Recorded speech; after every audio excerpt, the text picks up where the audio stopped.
ভীতু কাপুরুষ একটা মানুষ হয়ে আমি ঠাকুরকে বলছি, তোমরা সবাই ভালো করে বুঝে দেখো যে তোমাদের গল্পটা যেই পালোয়ানের হয়ে যাবে তখন বাধ্য হবে দাদারা, সবাই, সব দাদারা, সব পুরুষরা তখন বাধ্য হবে যে যদি মায়েরা এটা পারে তাহলে আমরা কেন পারবো না। তাদেরও উৎসাহ জাগবে, তাদেরও উদ্দীপনা জাগবে। তোমরা যারা এসছো, তোমাদের বাড়ির লোকরা কাজের জন্য বেরিয়ে গেছে আজকে, তোমাদের অনেকের বাড়ির কাজ মানুষরা কেউ খেতে গেছে, কেউ ব্যবসায় গেছে, কেউ চাকরিতে চলে গেছে। সেই জন্য দেখো আজকে এখানে বসে আছে, তোমাদের সংখ্যা বেশি, দাদাদের সংখ্যা কম। ঠিক আছে, তারা কেন আসতে পারেনি বা কেন আসেনি? কেননা বাড়িতে এই বিষয়টা নিয়ে কোনো চিন্তা করেনি যে আমি তো সারা বছর চাকরি করি, একটা দিন আজকে একটা বেলার জন্য একটু কামাই করি, সেটা করতে পারিনি। কারণ ঠাকুর বলে যে জিনিসটা, সেটা কিন্তু বাড়িতে সবসময় এরকম করে নেই। আর ঠিক আছে, আমি রোজ যে টাইমে যাই, আমি আজকে একটু লেটে যাব, আমি অফিসে একটু লেটে পৌঁছালাম, আমি আমার কাজের দোকানে একটু লেটে পৌঁছালাম। ঠিক আছে, কালকে একটা জায়গায় গেছিলাম মাতিয়া, সেখানে কেন্দ্রে যখন গেলাম তখন দেখলাম যাওয়ার পথে একটা গয়নার দোকান, জয়গুরু জুয়েলার্স। আমার দেখেই মনে হলো এটা নিশ্চয়ই কোনো গুরু ভাইয়ের হবে। তো ওইখানে গিয়ে ভিড়ের মধ্যে জিজ্ঞেস করি, জয়গুরু জুয়েলার্সের মালিককে? তখন বললো এই পালদা হচ্ছে মালিক। তো সে উঠলো, ছেলে উঠলো, আমি বললো এই আজকে দোকান বন্ধ রাখলে? না, আজকে আপনি এসছেন সেই জন্য দোকান বন্ধ রেখে দিয়েছি। দিনের বেলায় দোকান করেছি, কিন্তু সন্ধ্যের পরে আর দোকান খুলিনি, কেননা আপনি আসবেন সেই জন্য দোকান বন্ধ রেখেছি। তাহলে এইটা আমার কাছে মনে হলো যে আমার আশাটার প্রতি তার একটা সম্মান বা আদর। আমার আসতে কোনো অসুবিধা নেই, কিন্তু দেখো তোমাদের যে আশাটা, তাতে কিন্তু উৎসাহ নেই। কেউ কেউ এসছো শুনতে হয়, এসেছো সেরকম করে। আমি এটা বলতে চাচ্ছি যে তোমরা যারা যারা আসছো, তোমাদের স্বামীদেরও তো বলতে পারতে যে চলো, ছেলেকে বলতে পারতে আজকে স্কুল যেতে হবে না, কামাই করে। আমার যে মেজো ছেলে এখন গেল ঠাকুরের কাজ নিতে, ও তখন ছোট, একদম ছোট, ও প্রচণ্ড পেটে ব্যথা, স্কুলে যাবে না এইসব বলে শুয়ে পড়লো। যেই স্কুলের টাইম পার হয়ে গেল, সে খেলতে বেরিয়ে গেল। তার মা খুব রেগে গেছে যে যে একটু আগে বললো যে পেটে ব্যথা, আর এখন দেখো খেলতে বেরিয়ে গেল। আমি বললাম আজকে প্রথম বুঝলাম এটা মানুষের বাচ্চা, যে ফাঁকি দিতে শিখে গেছে, যে কোন কাজে ফাঁকি দিতে হয়। বলে স্কুলে রোজ সেই যায়, স্কুলে রোজ সেই যায় যে ফার্স্ট হয়, আর না তো সেই ছেলেই যাবে যার কোনো কাজ নেই বাড়িতে। তো যার কাজ নেই আর না তো ফার্স্ট হয়, এদেরই কেবল স্কুলে যাওয়ার বাতিক আছে। আর যারা আমরা স্বাভাবিক মানুষ, তারা মাঝে মাঝে ফাঁকি দিতেই পারি। তাহলে দেখো কর্মক্ষেত্রটা নিশ্চয়ই দরকার, কারণ সেটা থেকে আমার রুজি রুটি সব জোগাড় হয়। রুজি রুটি যেখানে জোগাড় হয়, সেটার সাথে কোনো অন্য গল্প চলে না, কারণ ওটাতে আমার ভাত রুটি সব জোগাড় হচ্ছে, আমার পেটের খাওয়ার জোগাড় হচ্ছে। তাহলে এই পেটের খাওয়ারের ওপরে আর অন্য কোনো গল্প হয় না, কারণ এই পেটটা থাকলে তবে আমার জীবন বেঁচে থাকে। পেটের জন্য জীবন না, তো জীবনের জন্য পেট। তাহলে জীবনের জন্য পেট, তাহলে জীবনটাকে জীবন্ত রাখার জন্য পেট। তাহলে জীবনটাকে জীবন্ত রাখতে গেলে যে যে কাজগুলো করতে হয় সেই কাজগুলো করো। আজকে একটি লোক এসছে দুধ নিয়ে, হাতে এক গাদা আংটি, তার বইয়ের এক গাদা আংটি, বলছে যে আমার ছেলেটা পড়াশোনা হবে। আমি বললাম না, হবে না। আমি সোজা বললাম হবে না, আর হলেও সে ভালো মানুষ হবে না। কারণ আমি বলছি যে তুমি বাবা, তোমার মনটা নড়বড়ে, তুমি ঠিক করতে পারো নি ঠাকুর ধরবো না জ্যোতিষী ধরবো, তোমার নিজের এই দ্বিচারিতে আছে মনে, তুমি নড়বড় করছো। যে খুঁটি নড়বড় করে, সেই খুঁটিকে ধরে কোনো লতাও কি গজাতে পারে? তাহলে তুমি যদি নড়বড় করো, তোমার বউও নড়বড় হবে, আর তোমার পুরো পরিবারটাই নড়বড়ে হয়ে যাবে। আর তুমি যদি স্থির থাকো, তাহলে তোমার দেখা দেখি তোমার বউ স্থির হয়ে যাবে, তোমার সন্তানও স্থির হয়ে যাবে। তাহলে ওর বুঝে যাবে আমার জীবনের উদ্দেশ্য কি। জীবনের উদ্দেশ্যটা বোঝাটাই হচ্ছে আমাদের প্রথম কাজ, বুঝতে পারছো তো? তাহলে আমাদের জীবনের উদ্দেশ্য শুধু খাওয়া পড়ার নিয়ে থাকার শুধু না, আমার জীবনটা যাতে সুন্দর হয়, ভালো থাকে। তাহলে এখানে অনেক মেয়ে আছে, তোমরা কম বয়সী মেয়েরা আছো যারা আছো বসে এখানে, তারা একটা কথা মাথায় রাখবে, কোনো কার্যক্রম তোমাদের অন্তরের কোনো গোপন কার্যক্রম মাকে বলে ছাড়া করবে না। তাহলে দেখবে যে জীবনে কখনো বিপদ আসবে না, কোনো দিনও আসবে না। এই যে মন যেদিন থেকে লুকাতে থাকবে, দেখবে যে আমাদের মতন ছেলেরা থাকে তো সমাজে, তারা চেষ্টা করে মেয়েদেরকে এদিক ওদিক মাথায় উল্টো পাল্টা বুদ্ধি দিতে। দেখবে যে তোমার পড়াশোনাও কমপ্লিট হলো না, জীবনটাও কমপ্লিট হলো না, আর চিরকাল তুমি পঙ্গু হয়ে থাকলে। চিরকাল পঙ্গু হওয়ার জন্য তোমার জীবন নয়, তুমি সার্থক হয়ে ওঠো, তোমরা বড় হয়ে ওঠো। তাহলে তোমার যদি কোনোদিনও বিপদ আসে, তোমার স্বামীর কোনো অসুখ হলো, তাহলে তোমার যদি পেটে বিদ্যা না থাকে, তুমি কি মুটেগিরি করে কাজ করতে পারবে? তোমরা পারবে না। সেই জন্য পড়াশোনা ঠিক করে করো। আমি তোমাদের বলছি মেয়েদের, যে তোমরা ভালো করে পড়াশোনা করো, তাহলে দেখবে যে তোমাদের বুদ্ধি স্থির থাকবে, তোমরা বুঝতে পারবে সংসারে কোনটা করণীয় কোনটা করণীয় না। যে কোনো কাজ মনের মধ্যে যেই আসবে সাথে সাথে করতে যাবে না, আগে বিচার করো এটা ধর্ম হবে না অধর্ম হবে, মঙ্গল হবে না অমঙ্গল হবে, এইগুলো বিচার করবে। বিচার করে যেই করবে দেখবে যে সেই কাজটা যখন তোমার বিচারে স্থির করতে পারবে যে এটা মঙ্গল হবে, এটাতে অধর্ম হবে না, তাহলে সেই কাজে হাত দেবে, দেখবে কোনোদিনও তোমাকে ভুল পথে সেই কাজ চালিত করবে। কত লোক আছে ব্যবসায় নামতে চায়, কি করে নামতে চায়? কেউ বললো যে এইভাবে ব্যবসা করো, ওইভাবে ব্যবসা করো, নেমে পড়লাম, কিন্তু আমি জানি না আদৌ ব্যবসাটা কিভাবে করতে হয়, টাকাটা লাগিয়ে ফেললাম, বাজারে গিয়ে টাকা নষ্ট হয়ে গেল। তাহলে বেকুবি টাকার হলো, আমার হলো। আমি গরু কিনলাম, গরু কিনে জানি না গরুকে দোয়াতে হয় কিভাবে, খাওয়াতে হয় কি করে, আমি জানি না, আমি গরুর ব্যবসা শুরু করে দিলাম। কি করে শুরু করলাম? কেউ আমাকে বললো। আমি কি করলাম? আমি বাজারে গিয়ে লোন নিলাম। তাহলে তার মনটা কল্পনাতে ভর করেছিল, বাস্তবের সাথে না। তাহলে যদি আমাকে গরুর ব্যবসা করতে হয়, তাহলে খাঁটালের ওখানে গিয়ে বসে থাকতে হবে, ওই খাঁটালের গন্ধ, গোবর কি করে ওরা গায়ে মাখে সেটা দেখতে হবে, গরুর গায়ে কি পোকা হয়, খুরের মধ্যে কি রোগ হয়, গরু কি খায়, গরুর সম্বন্ধে সমস্তটা জানতে হবে, তারপর গরুর ব্যবসায় দিতে হবে। তবে দেখবে যে ধার বাকি করে যে ব্যবসায় হাত দেবে সেটাও কাজে লেগে যাবে। কত লোক আমরা আছি সমাজে, কোনো কাজে হাত দিই, কাজটা মাঝপথে গিয়ে পণ্ড হয়। কেন পণ্ড হয়? যে জানে তার কাছে আমি যাই না, যে ব্যবসাটা জানে তার কাছে যাই না, যে কাজটা জানে তার কাছে যাই না। আমরা মানুষের কথার উপর নির্ভর করে, খালি কল্পনার উপরে চিন্তা করে কোনো কাজে নেমে যাই। বুঝতে পারছো? তোমরা হচ্ছে পুরুষ মানুষ, তোমাদের কাজ হচ্ছে পূরণ করা। যেটা সমাজে খাঁকতি থাকবে, যেটা কম থাকবে, সেটাকে পূরণ করে দিতে। একটা কাজ ইনকমপ্লিট আছে, সেটাকে কমপ্লিট করে দিত। এই কমপ্লিট যারা করে তারাই পুরুষ, আর বাদ বাকি যারা আছে ধূপে এরকম করে গোমদারিওয়ালা, সব কাপুরুষ। জেনে রাখো, সব কাপুরুষ। পুরুষ মানুষের কাজই একটাই, যে তার একটাই গুণ থাকতে হবে, সেটাকে পূরণ করতে হবে। ঠিক আছে? এই পূরণ প্রবৃত্তি যার বিশালভাবে ব্যাপ্ত, তাকে বলে মহাপুরুষ। সবার পূরণ করেন যিনি, তারই মুখে বিধির বাণী। এই আছে না, বিধি মানে জ্ঞানের বাণী, বোধের বাণী, শিক্ষার বাণী। যিনি সবার পূরণ করতে পারেন। আমরা তো সবারটা করতে পারি না, অন্তত আমার আওতায় যারা আছে তাদেরটা করতে পারি। তা তোমাদের সবার জীবন আছে, আমার জীবন আছে, তোমাদেরও জীবন আছে। জীবনটাকে যদি উপভোগ করতে চাও, সবসময় চেষ্টা করবে নিজের স্বার্থ যেটা, আমি, আমার বউ, আমার বাচ্চা, আমার বাবা, আমার মা, এটাই তো স্বার্থ গণ্ডি, এইটুকুই তো স্বার্থ। তো এই স্বার্থের বাইরে গিয়ে আমি কারোর জন্য কিছু করতে পারি কিনা দেখো, কারোর জন্য। রোজ খাই তো আমরা, রোজ খাই। একদিন দেখবে যে একটা রাস্তায় লোক দেখলাম যেটা খেতে পায়নি, একদিন নিজের খিদে নষ্ট করবে, বলে খাবো না আজকে, ওই খিদেটাকে সহ্য করে তাকে খাইয়ে আসবে একটা দিন। এইটা দেখবে সারা জীবন তোমাকে ভালো লাগা দিয়ে রাখবে যে আমি একদিন ভালো কাজ করেছি।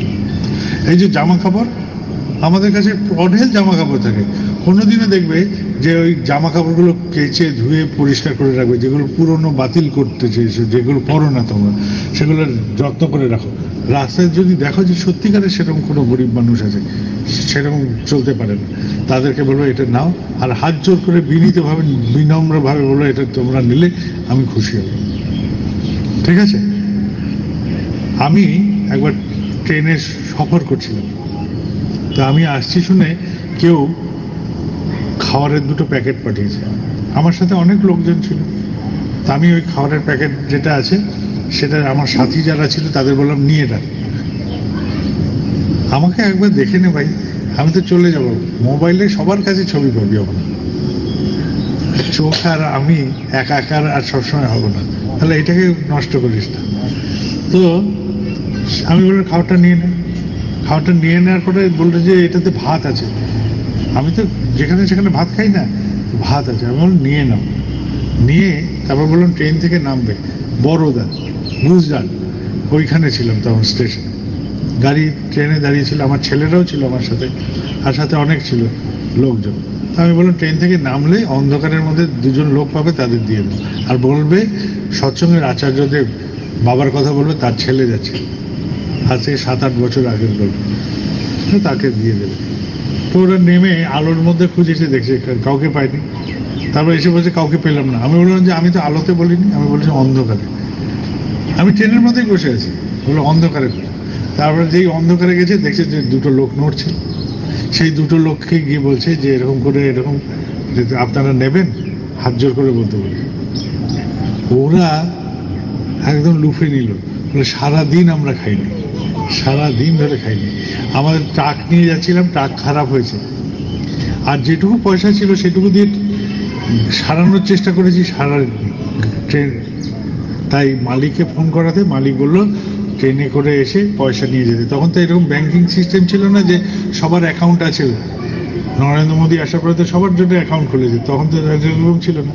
তো এই যে যেই করে দিল, খাবারটা পেয়ে তারা এরকম করলো। আর তারপর বললো আমরা মা দীক্ষিত, তার বলল একজন যে আমার মা দীক্ষিত, বলে আমরা যাব, গিয়ে নিশ্চয়ই ঠাকুরের মানুষের সাথে যোগাযোগ করবো। তাহলে দেখো খাবারটা কেউ আমার নামে পাঠিয়েছিল, ঠিক আছে, সেই খাবার আমি বাতিল না করে গ্রহণ করলাম, করে যার খিদে, যে সারাদিন ধরে খাইনি তাকে পাঠিয়ে দিল। এই যে একটা গল্প হলো আমার জীবনে, এই গল্পটাই আমি তোমাদের বললাম। তাহলে সবসময় যে খাবার এলে আমাকে খেতে হবে বা আমাকেই ব্যবহার করতে হবে এটার কোনো মানে নেই। আমি যে কোনো সুযোগ যেটা আসে সেটা নিতেই পারি, নিয়ে সেটা নিশ্চয়ই মঙ্গলের কাজে দিতে পারি, যদি আমার জীবনের কোনো একটি অংশ মঙ্গলজনক বিস্তারে যায়, মঙ্গলজনক ব্যাপ্তিতে যায়, মঙ্গলজনকভাবে ছড়িয়ে পড়ে, তার মানেই জানবে যে তুমি ঈশ্বরের সাথে আছো। আমরা বলি না ঈশ্বর প্রাপ্তি, ঈশ্বর প্রাপ্তি, এইসব অনেক কথা বলি, এইটাই ঈশ্বর প্রাপ্তি, এটাই হচ্ছে ঈশ্বরের, আর কিছু না। কেননা আমি তো ঈশ্বরকে বুঝতেই পারবো না, দেখতেই পারবো না, চাক্ষুষ করতে পারবো না। করতে হয় কি করে? নিজেদের এই আচরণ দিয়ে। তুমি একটু ছড়িয়ে পড়বে, দেখবে যে আমাদের যত অনেক কাজ থাকে না সংসারে, যে আমাদের ঠিক হয়নি, অন্যায় হয়েছে, আমি ভুল করেছি, সেই কাজটা দেখবে যে এটাতে সমস্তটা নিরসন হয়ে যায়। কর্মফল তখন আসে ঠিকই, কিন্তু কর্মফল আরামের হয়। ঠাকুরের এরকম একটা গল্প আছে, বলে তুই যদি পরমপিতার কাজ করিস আর তোর যদি কর্মফল জোটানো থাকে, যে তুই কারুর সাথে এরকম করেছিস যে তোর কোমরে ব্যথা হবে, তাহলে সেই কর্মফল তোর কাছে আসবে। আর তুই যদি এমনও কর্ম করে থাকিস যে কর্মের জন্য তোকে হাতুড়ির বাড়ি খেতে হবে, তাহলে সেটাও তুই পাবি। কিন্তু কিরকম ভাবে পাবি জানিস? পরমপিতার যদি যুক্ত থাকিস, তাহলে কোমরে ব্যথায় হাতুড়ি মারলে তোর কোমরে আরামও হবে, তোর কোনো অসুবিধা হবে। তাহলে দেখো যেটা আমার বিপদ, সেটা তিনি আরেকটা বিপদ দিয়ে দুটো বিপদকে নিরসন করে দেবেন। এটাই হচ্ছে আমাদের পরমপিতা, এটাই হচ্ছে আমাদের ঠাকুর। বুঝতে পারছো? কোনো জিনিস কোনো কল্পনাতে থাকবে না, যেটা বাস্তব সেটাতে মন দাও, কি করতে হবে বুঝে দাও, জীবনটাকে চালো। আর তোমাদের জীবন দিয়েই তুমি ঠাকুরকে বুঝতে পারবে।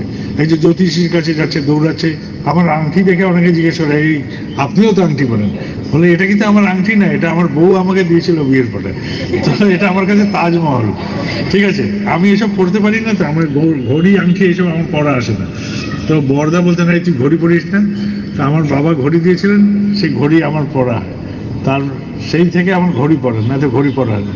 আর আংটিটা আমার বউ দিয়েছিল, বললো তুমি তো পড়বে না, তখন আমি এটা এই তাজমহলের মতন, এটা আমার তাজমহল ধরে না, তাহলে এটা আমি এরকম করে রেখে দিই আমার সাথে, ঠিক আছে। তা জীবনটাকে বোঝো, আমার কাছে কোনো জ্যোতিষীর গল্প নেই, আমার কাছে কোনো এইসব নিয়েই নেই। আমি এক জায়গায় হাত দেখাতে গেছি, বলছে আপনার শনির দশা চলছে। আমি বললাম আমার সবচেয়ে ভালো সময় যাচ্ছে। সব যা বলছে জ্যোতিষী তাকে উল্টো করে দিচ্ছি। সে বলছে যে আমি কলকাতায় খুব বিখ্যাত জ্যোতিষী, সে বলছে আমি আপনার মতন মানুষ দেখিনি। কারণ আমি বললাম যে দেখবেও না। হ্যাঁ, কয়েক বছর পরে আবার আমি সেই জ্যোতিষীর কাছে গিয়ে বলছি কি খবর, বলে এখন আমার বোম্বেতে চেম্বার হয়েছে, বেনারসে চেম্বার হয়েছে। আমরা দেখেছেন আমার হাতের জাদু, আমার হাত ছুতেই কলকাতা থেকে বোম্বে বেনারস সব ঘুরতে শুরু করেছেন। বলেছে যে আমি জাদুকর, কারণ আমি ঠাকুর নিয়ে চলি, তো এর থেকে বড় জাদু আমার কাছে নাই। তো তোমাদের সবার কাছে জাদু আছে। আমি যেটা বলছি এটা আমার বিশ্বাসের থেকে, কারণ আমি মনে করি যে এইভাবেই হবে, এইভাবেই হবে। এই যে এখানে মন্দির হবে, কেন্দ্র হবে, যা হবে, এই কয়েকটা মানুষের গল্প হতে পারে না, কয়েকটা মায়ের গল্প হতে পারে না, এটা সবার গল্প করো, এটা সবার গল্প করো। আর আপনারা যারা এই কেন্দ্র দেখেন, দেখাশোনা করেন, আমি একটা কথা সবাইকে বলি যে যখনই পরিচালনা হয় একজন সব কিছু দেখাশোনা করে, এটা না করে সবাই আপনারা শুনে রাখেন। আমি সব জায়গায় একটা কথা বলি যে কে পরিচালনা করছে তিনি টাকা ছোবেন না, আর তার অহংকার সবচেয়ে কম থাকে। তিনি ঠাকুরে একদম স্থির থাকবেন আর বিনীত থাকবেন, এই মানুষ পরিচালনা করবে। আর একটা মানুষ থাকবে যার কাছে টাকার হিসাব চাইলে সে অপমানিত হবে না, তার কোনো মান অপমান লাগবে না, হিসাব চাইলে তার কোনো হেলদোল হবে না, সে অপমান বোধ করবে না। ঠাকুর বলছে যে হিসেব চাইলে যে অপমানিত হয় তার কাছে লুকিয়ে চৌর্যবৃত্তি ঢুকে আছে অন্তরে, সেই জন্য হিসাবের সেই রকম মানুষ হতে হবে যে ঠাকুরকে ভালোবাসে। আর তৃতীয় মানুষ হবে যে এই সমস্ত হিসাব নিয়ে দেওঘরে নিয়ে যাবে, ওখানে জমা দেবে, নিয়ে আসবে। এই মন্দির এইভাবে পরিচালিত হোক। যত মায়েরা আছে, যত দাদারা আছে, যত ভাইরা আছে, সবাই বসে কে পরিচালনা করবে, কে এটার অর্থ দেখবে, আর কে হিসাব নিয়ে যাবে। তারপর কে প্রণামী দেখবে, কে আনন্দবাজার দেখবে, কে গেস্ট হাউস দেখবে, কে কনস্ট্রাকশন দেখবে, সেগুলো সব বিভাগ করে দেয়। বোঝাতে পারলাম? তাহলে দেখবেন যে সবটা কাঁচের মতন আর পার থাকবে, আর আমাদের কাঁচের মতন আর পার থাকা দরকার। ঠিক আছে? ফিলান্থ্রপির যে কার্যক্রম, যত টাকা পয়সা আছে, কোনো টাকা পয়সা আমি কোনোদিনও হাত দিই, কোনোদিনও না। আমি জ্ঞানত ওইখানে টাকা দিই। আমি গাড়ি ঘোড়া যা চড়েছি নিজের যোগ্যতায় চড়েছি, কোনোদিনও ফিলান্থ্রপিতে আমার যাতায়াত ইত্যাদিতে কোনোদিনও বিল পাঠাই। ঠিক আছে? আমি মানুষের জন্য চেষ্টা করেছি করতে, মানুষ আমাকে যা দিয়েছে তাই দিয়ে আমার জীবন চলে গেছে। ঠিক আছে? তাহলে জীবনটাকে বুঝে দেখবে যে ঠাকুরের জিনিস ঠাকুরের কাজের জন্য, আমার কাজের জন্য, আমাদের ব্যক্তিগত কাজের জন্য। ঠিক আছে? আমার ঘরেও যদি আমি কাজ করে দেওঘরে, সমস্ত খরচ আমি দিই। আমার গাড়ি ঘোড়া সারাতে আমি দিই, গাড়িতে তেল ভরাতে আমি দিই, আমি যে যাতায়াত করি সব আমার খরচায় আমি চলার চেষ্টা করি। আমি চেষ্টা করি ঠাকুরের গায়ের ওপর কোনো ভর দিতে না। তোমার যদি কোনো কাজ থাকে ঠাকুর, সেটা আমি বরং করার চেষ্টা করা উচিত। ঠিক আছে? সবাই এরকম করে চেষ্টা করবে, নিজেরটা তো করবেই, উপরন্তু ঠাকুরেরটা করবে। আর তোমাদের কোনো কাজ নেই, একটাই কাজ, জয়গুরু আওয়াজ আর এই পোশাক, এই বাদ দিয়ে তোমাদের যদি কেউ বলে যে এটা ভালো মানুষ, এটা আলাদা মানুষ, তাহলে বুঝবে যে তোমার ঠাকুরের কাজ হয়ে গেছে, আর কিছু করতে হবে। ঠিক আছে? কি করবে? জয়গুরু আওয়াজ দিলে বলো ও এটা জয়গুরু পার্টি, দরকার নেই, আমি জয়গুরু দেবো না, তুই বোঝ এবার আমাকে। ঠিক আছে? আমি একটা পাহাড়ের গ্রামে গেছিলাম হিমাচলে, সেই গ্রামে গিয়ে আমি 6-7 দিন ছিলাম। সেই গ্রামের মানুষের সাথে আমার আলাপ হয়েছিল। এইবার সেখান থেকে 250 জন এসেছিল, 250 জন। তারা জানে না আমি কে, আমি কোনো দিনও তাদের বলিনি। 7-8 বছর পরে ওখানে একটা গুরু ভাই গেছে, সে বলছে যে ওখানে গেছি কিন্তু একটা গুরু ভাই নেই যে আমি সৎসঙ্গ দেবো। আমি বললাম ওই গ্রামে যাও, ওই গ্রামের লোকরা তোমাকে সাহায্য করে দেবে, আমার কথা বলবে। এখান থেকে আমার সাথে থাকে একটা ভাই দীপন, সে ওদের ফোন করলো, তারা গেল। প্রথম সে ঠাকুরের কথা শুনলো, প্রথম সে জানলো যে আমি কে ছিলাম, আমি ওদের সাথে যে ছিলাম আমি কে ছিলাম। তারপর দীক্ষা নিল তারা। এইবার গত ফেব্রুয়ারিতে তারা প্রায় 250 জন এসেছিল ওই গ্রাম থেকে। আর ওইখানের অঞ্চলের সবাই জানে ঠাকুরের মানুষকে। ঠিক আছে? তাহলে আমার পরিচয় আমার জয়গুরু জ্ঞাপন না, আমার পরিচয় এই পোশাক না। আমি ওখানে কিন্তু এই পোশাকে ছিলাম না, আমি জামা প্যান্ট পরে থাকতাম, আর কোনোদিনও জয়গুরু বলিনি, কাউকে কিছু বুঝতে দিইনি। তারা পরে বুঝেছে যে আমি কে। তারা আমার কাছে আসতো, আমি চা নিয়ে যেতাম, আমার বউ রান্না করতো, তাদের খাওয়াতাম, এইসব করতাম। আমার ছেলেরা ছিল আমার সাথে মানুষরা ছিল, আমি কাউকে বুঝতে দিইনি যে আমি কে। ঠিক আছে? কারণ আমি যেখানে যাই সেখানে তো মানুষ ঘিরে ফেলে। আমি চাচ্ছিলাম যে আমি আমার মতন থেকে, আমি মানুষ কেমন হয়েছি সেটা তো পরীক্ষা নেওয়া দরকার, তাই না? তোমরা চেষ্টা করো তোমাদের সমাজের মধ্যে, তোমরা প্রত্যেকে চেষ্টা করো যে এইভাবে প্রকাশ করতে নিজেকে। সবাই ভালো থাকবে। পারবে না এটুকু করতে? তোমাদের যা আছে ঘর পরিবার সংসার সব ভালো করে চলো। তোমরা মায়েরা তোমাদের সংসার যা কিছু খরচ হিসাবে এমন করে চালাবে যাতে নষ্ট না হয় টাকা। তোমরা যারা উপার্জন করো দাদারা ভাইরা, তোমরা যেটা উপার্জন করে সেটা যেন ঠিকভাবে পরিচালিত হচ্ছে কিনা দেখো, অঢেল করার দরকার নেই। যদি দেখো যে নুন ভাত খাওয়ার যোগ্যতা আমার আছে, তাহলে নুন ভাতটাই আনন্দের চিত্তে খাবে। কখনো ভাববে না যে ও কেন ভালো খাচ্ছে, ও কেন এই খাচ্ছে। আমার যেটা যোগ্যতা, সেই যোগ্যতায় আমি রাজা। আমার যদি যোগ্যতা থাকে মাটিতে বিছানা করার, তাহলে এটাই আমার রাজ সিংহাসন, আমি এখানেই আনন্দ করে থাকতে পারি। আমার যোগ্যতা অনুযায়ী যেদিন আমার চৌকি হবে সেদিন চৌকিতে, যেদিন পালক হবে পালক, যেদিন আমার রাজমহল হবে রাজমহল, তাতে আমার এই কুড়ে ঘরটাই আমার আনন্দ। ঠিক আছে, কাউকে দেখে হিংসা করবে না। আমার যোগ্যতা যা, আমি এই যোগ্যতা অনুযায়ী বাড়তে চাই। আমি এরকম করে আকাশের কোনো চাঁদ তারা দেখতে চাচ্ছি না, আমি দেখতে চাচ্ছি মাটির গল্প। আমি যেটা হতে পারি, প্রত্যেকে তাই চেষ্টা করবে। সবাই আনন্দে থাকবে। যারা আসতে পারেনি তাদের জন্য আমার মঙ্গল প্রার্থনা, আর তোমাদের জন্য।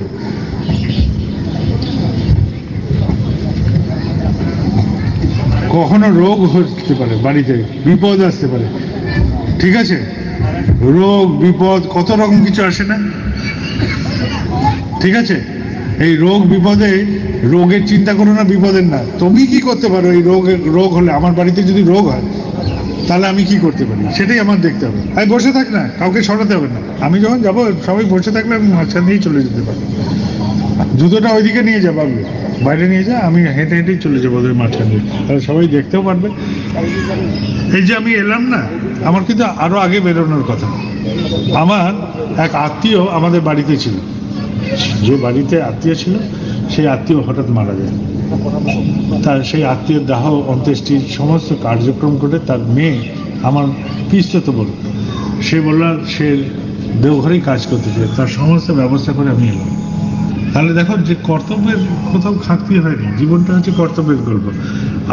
আমারকে ও বলছিল থাকতে, আমি তোর সব ব্যবস্থা করে দিয়েছি, কিন্তু আমার তো মানুষকে কথা দেওয়া আছে, যেতে হবে, তাই আমি চলে এসেছি। ঠিক আছে, তাহলে কর্তব্য যেটা, কর্তব্যের জায়গায় কোথাও খাটতি রাখতে হবে। তাহলে যে যেটা কর্তব্য করছে, স্বামী হিসেবে যদি কর্তব্য করো তাহলে স্বামীর ধর্ম পালন করো, স্ত্রী হিসেবে স্ত্রীর ধর্ম পালন করো।